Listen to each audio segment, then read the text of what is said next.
আমি আল্লাহ তাআলার শুকরিয়া আদায় করছি, আলহামদুলিল্লাহ আমরা ম্যাচ উইন করছি। সাপ অনূর্ধ্ব 17 টুর্নামেন্টে বাংলাদেশ পাকিস্তান সেমিফাইনাল নির্ধারিত সময়ে 2-2 গোলে ড্র হয়। টুর্নামেন্টের বাইলজ অনুযায়ী নির্ধারিত সময়ে খেলা ড্র থাকলে সরাসরি টাইব্রেকারে নিষ্পত্তি হবে। টাইব্রেকারে 8-7 গোলে পাকিস্তানকে হারিয়ে ফাইনালের টিকিট পেয়েছে বাংলাদেশ।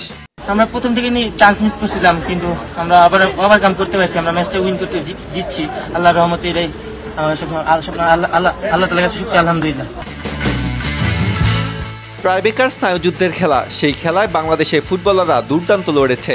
টাইব্রেকারে প্রথম 5 শটে দুই দলই 5টি করে গোল করে। 5-5 সমতা থাকায় খেলা গড়ায় সাডেন ডেথে। সাডেন ডেথের প্রথম 2 শটেও দুই দলের সমতা ছিল। 8ম শটে পাকিস্তানের শট ঠেকিয়ে দেন বাংলাদেশের গোলরক্ষক। ফিরতি শটে বাংলাদেশ গোল করলে ফাইনাল নিশ্চিত হয়। বাংলাদেশ এই ম্যাচে দুর্দান্ত প্রত্যাবর্তন করেছে। ম্যাচে দ্বিতীয়ার্ধে একটি করে গোল হজম করে পিছিয়ে পড়েছিল। শেষ 20 মিনিটে 2 গোল করে ম্যাচে সমতা আনে তারা। তারপর টাইব্রেকারে শেষ হাসি হাসে। ফাইনালে বাংলাদেশের প্রতিপক্ষ ভারত। আজ প্রথম সেমিফাইনালে ভারত 4-2 গোলে নেপালকে হারায়।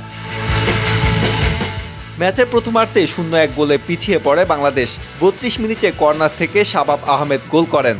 জটলার মধ্যে কর্নার থেকে বাংলাদেশি ডিফেন্ডারের মাঝ থেকে লাফিয়ে হেডে বল জালে পাঠান। বাংলাদেশ প্রথমার্ধে পিছিয়ে পড়লেও বেশ নিয়ন্ত্রিত ফুটবল খেলেছে। আমার মনে হয় যে আসলে আমরা শুট আউটে জিতেছি, বাট ওই পর্যন্ত যাওয়াটা বেশ নাটকীয়তা ছিল। কিন্তু ম্যাচটা আমরা খুব ভালো শুরু করেছিলাম আমার দৃষ্টিতে।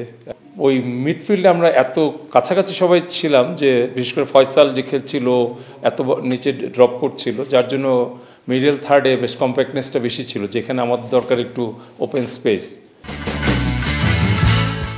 ডেস্ক নিউজ, বাংলাদেশ প্রতিদিন।